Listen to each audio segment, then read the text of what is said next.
For 2,000 years, it was just a prophecy.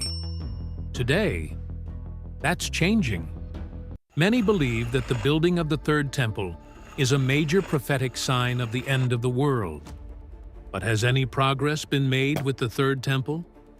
You are going to be shocked when you find out the 10 specific preparations that have been completed for the Third Temple. And by the time we get to number 10, you're going to understand why this isn't just a religious story. This is a geopolitical earthquake waiting to happen. Preparation number 1. The Perfect Red Heifers. What if I told you that 5 perfect red heifers were just flown into Israel? And they may be the final missing piece before the Third Temple is built? You've heard rumors. You've heard prophecy. But now, it's real. The Bible talks about a mysterious ritual, one that hasn't been performed for nearly 2,000 years. A ritual involving a perfect red heifer, no spots, no blemishes, never yoked. Why? Because only the ashes of a red heifer can purify the Jewish priests before temple worship begins.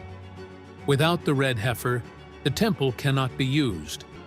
And for an unclean person, they shall take of the ashes of the burnt heifer of purification for sin. And now, they have the heifers, not just 1, but 5, brought from Texas, raised under strict rabbinical supervision, and waiting for the day of sacrifice. Why now? Why these heifers? The arrival of the red heifer means one thing: the temple is closer than ever. In September 2022, 5 red heifers were flown into Israel from Texas. They were carefully selected, examined for blemishes, checked for even 2 non-red hairs, which would disqualify them. And when they passed inspection, they were greeted with dancing and celebration. But not by the whole world, because while most ignored it, those who understand prophecy held their breath. Then shall the sanctuary be cleansed. Daniel 8:14. This isn't just a religious ceremony. This is prophecy in motion. The temple must be built. And before it's built, the red heifer must be sacrificed. We are almost there. So what's the timeline? Here's what's expected. 1 will be selected for sacrifice. The ceremony will happen outside Jerusalem, likely on the Mount of Olives. The ashes will be mixed, stored, and used to purify the new temple site. The Third Temple will be ready for construction or dedication. Prophecy will move forward fast. But to understand why this matters, you need to see what else they've been preparing. Preparation number 2. The Sacred Vessels Recreation. While the world was distracted, master craftsmen in Jerusalem have been recreating something extraordinary. Over 60 sacred vessels, each one crafted according to biblical specifications that haven't been relevant since 70 AD. But here's where this gets absolutely incredible. I'm about to show you items that are worth more than most people's houses, crafted with precious metals and ancient techniques that took years to perfect. This is the Temple Institute's recreation of the Golden Menorah. 95 pounds of pure gold. Price tag, $2 million. But here's what's really stunning. This isn't a replica for display. This is a functional menorah, designed to be used in actual temple service. And it's not just the menorah. What you're seeing now, and what I'm about to show you, represents the largest collection of temple vessels created since the destruction of the Second Temple. But here's the question that's going to shock you. Why spend millions of dollars creating functional temple vessels if you're not planning to use them? The answer to that question is coming up, and it's going to change everything you think you know about this story. incense vessels designed to burn the exact spices mentioned in Exodus, measuring cups calibrated to biblical standards, silver trumpets that can produce the exact tones described in Numbers. Each item represents months or years of research, craftsmanship, and expense. But vessels are just objects. What about the people? What about the priests who would actually use these items? That brings us to preparation number 3, and this is going to absolutely blow your mind. Preparation number 3. Priestly Training Program, 2130 to 2430. What you're watching right now has never been seen in 2,000 years. These are modern Jewish men, descendants of the priestly tribe of Levi, being trained to perform temple services that their ancestors haven't practiced since the Roman destruction of Jerusalem. Picture this moment. You're watching the restoration of knowledge that was lost for 2,000 years. These men are learning rituals that their great-great-great-grandfathers, going back 70 generations, could only dream of performing again. In 2009, the Temple Institute built a field school in Mizpeh, Jericho, about 20 minutes from Jerusalem. Here, Kohanim, Jewish priests, and Levites undergo rigorous training to ensure they can perform every aspect of temple service perfectly. And here's something that's going to shock you. In 2015, these trainees completed something extraordinary: the first accurate, authentic reenactment of the Korban Pesach, the Passover offering, in 2,000 years. And speaking of when the time comes, you need to see what they've prepared for the temple itself. Because what you're about to see is going to answer the question everyone's asking. Are they really serious about rebuilding the third temple? Preparation number 4. Architectural blueprints complete. What you're looking at right now are not conceptual drawings. These are operational blueprints for the third temple, created to modern construction standards and ready for immediate implementation. But here's where this gets absolutely mind-blowing. Not only are the blueprints complete, but they've built a scale model that you can actually visit right now in Jerusalem. This is a 1/50th scale model of the third temple, exact in every detail. The square building measures 150 meters long by 150 meters wide in the actual plans. The model will be displayed at a new visitors center opening in Jerusalem in 2025. But here's what most people don't realize. These aren't just religious drawings. These are architectural plans that incorporate modern building codes, electrical systems, plumbing, heating, and ventilation. This is a blueprint for a functioning modern temple. As we walk through this virtual temple, you can see every detail has been planned. The chamber for the Sanhedrin, the court of the priests, the altar of sacrifice, the Holy of Holies. Every measurement corresponds exactly to biblical descriptions. But blueprints are just paper. What about the actual materials? What about the physical objects that would go inside this temple? That brings us to something that's going to absolutely shock you. Preparation number 5. High priest garments. Ready. What you're seeing right now took over a decade to create. These are the complete garments of the Jewish high priest, recreated according to exact biblical specifications and ready to be worn. Think about this moment.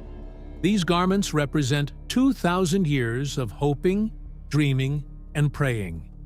Every thread has been researched. Every gemstone has been selected according to ancient texts. Every detail represents the fulfillment of prophecies that seemed impossible just decades ago. This is the breastplate of the high priest. 12 stones, each one engraved with the name of one of the 12 tribes of Israel. According to Exodus 28, verses 15 to 21, fashion a breastpiece for making decisions. Mount 4 rows of precious stones on it. There are to be 12 stones. one for each of the names of the sons of Israel. Each stone on this breastplate is authentic. We're talking about real sapphires, real emeralds, real diamonds. The gold work alone took master craftsmen over 2 years to complete. But here's the question that's keeping religious leaders awake at night. Who will wear these garments? Because according to biblical law, only one man can serve as high priest at a time. And the selection process for that man is about to begin. But garments are just clothing. What about the physical foundation of the temple itself? What about the actual stones that would be used in construction?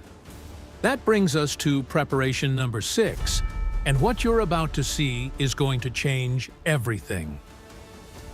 Preparation number 6. Altar stones collected. We're standing at the Dead Sea, the lowest point on Earth. But what happened here in 2010 is going to shock you. Temple Institute representatives came to this exact location to collect something that's been waiting here for thousands of years. These are the stones that will form the altar of the third temple. But these aren't just any stones. According to Deuteronomy 27:5, "Build there an altar to the Lord your God, an altar of stones. Do not use any iron tool on them." Every stone you're seeing has never been touched by metal tools. They were formed by natural geological processes and collected by hand. According to biblical law, this is the only type of stone that can be used for temple construction. Imagine the moment when these stones were collected. Workers standing where Moses himself might have stood, selecting stones according to laws given 3,500 years ago, for a temple that everyone said would never be built. But stones are just the beginning. What about the people who would govern this temple? What about the religious authority that would oversee temple operations? That brings us to something that's going to absolutely blow your mind. Preparation number 7. Sanhedrin Chamber Designed.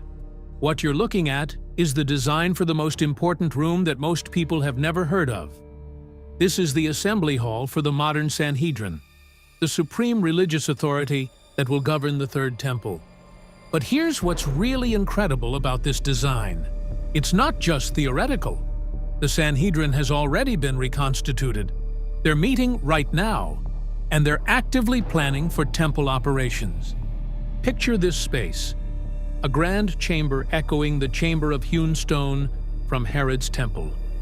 Circular seating for 71 members of the Sanhedrin. A central fountain creating a serene atmosphere for religious deliberation. Which brings us to something you need to hear.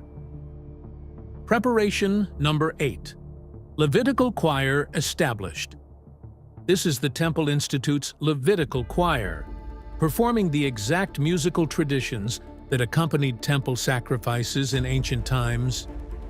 And now, for the first time in 2 millennia, they're being performed again in Jerusalem.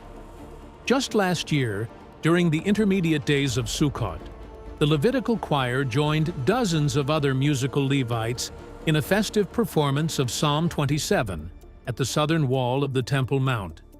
Music is just one part of the temple service. What about the visual elements? What about the colors and dyes that would adorn the temple?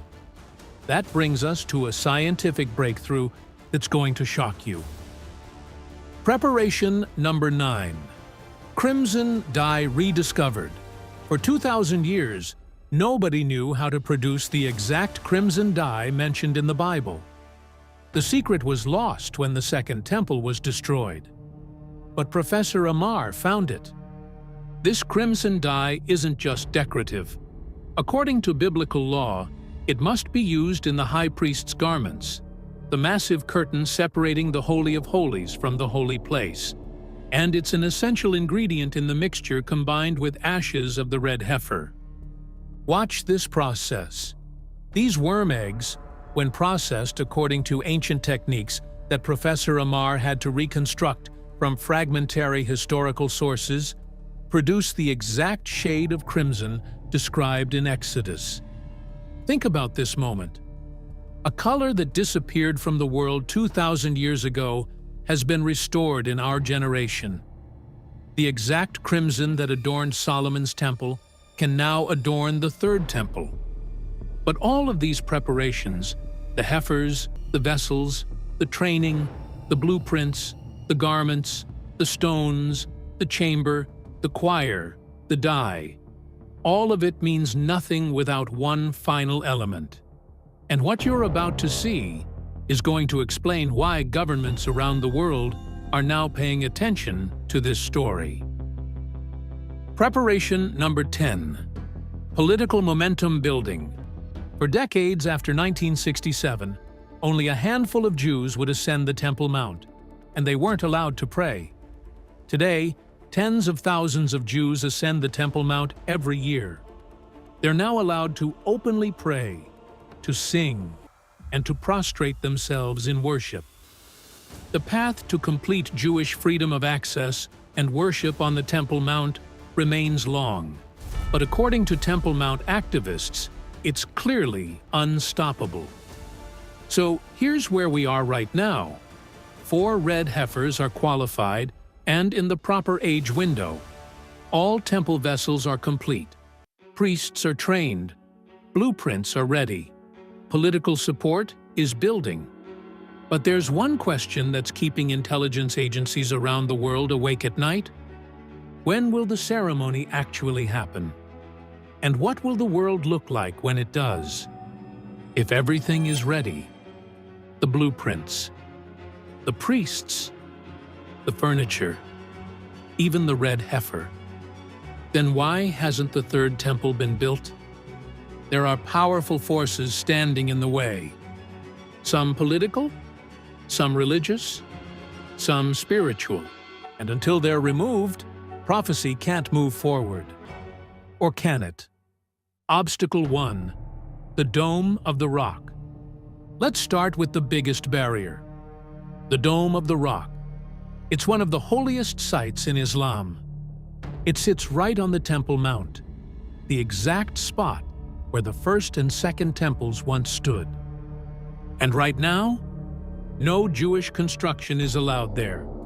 Any attempt to build the temple would cause a global eruption of protest, violence, and possibly war.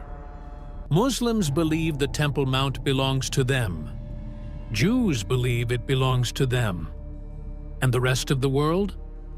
They're too afraid to touch it. The Dome of the Rock was built in 691 AD, on top of the Jewish temple ruins. That's over 1,300 years ago, and it's never been demolished or moved since. Until this obstacle is removed, the third temple can't rise. But prophecy says it will. So what's going to happen to the dome? Something must fall, for something else to be raised. Obstacle 2. Political pressure. The second barrier? Politics. Right now, the idea of rebuilding the temple is a political nightmare. Israel is surrounded by enemies. Every decision is under global scrutiny. If the Israeli government even suggested rebuilding the temple, the United Nations would condemn it. The Arab world would rise up, and nations would threaten war. So most leaders stay quiet. They delay, they avoid, they sidestep, because they know one wrong move could spark global chaos. But what if that chaos is part of the plan? What if prophecy isn't waiting for peace, but for crisis? Politics may stall it, but they won't stop it, because prophecy doesn't ask for permission. There are already Jewish politicians in Israel's Knesset who publicly support rebuilding the temple, even today. They're not loud, but they're not backing down either. Obstacle 3. Division among the Jews. Here's something few people talk about. Many Jewish people don't agree on rebuilding the temple. Some are ultra-Orthodox. Some are secular. Some fear it will provoke war. Others believe only the Messiah should rebuild it. Even religious leaders are divided. Some say it's time now. Others say it's too dangerous.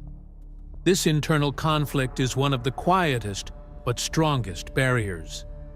Because without unity, there can be no movement. The enemy loves division, because divided people can't build holy things.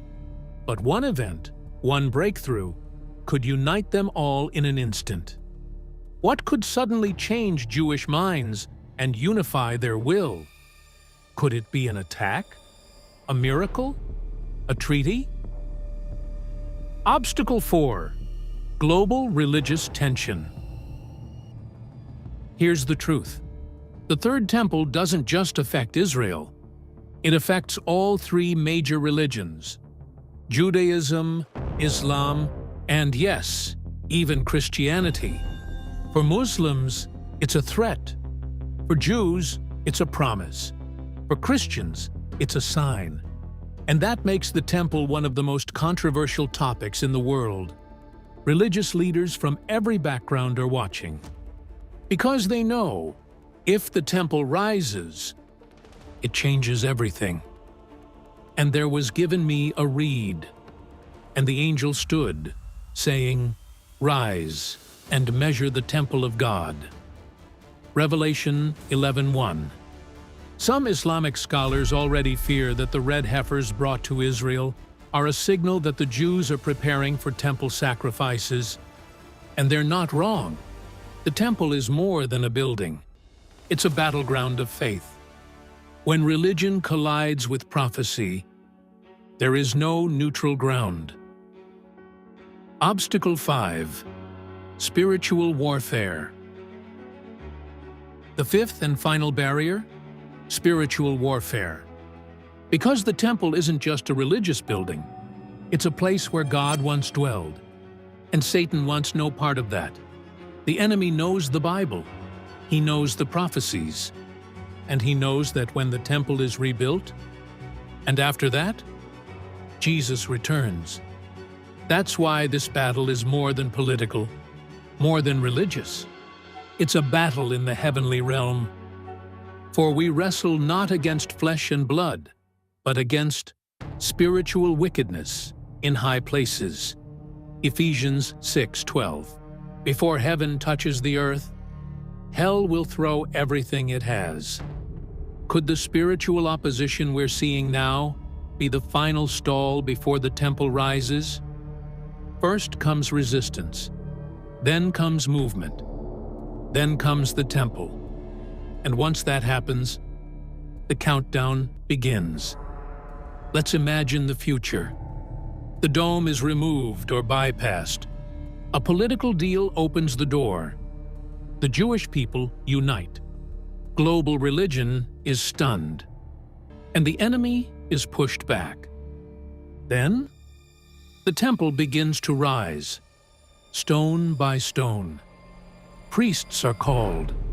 Sacrifices resume, and the world watches in awe or fear.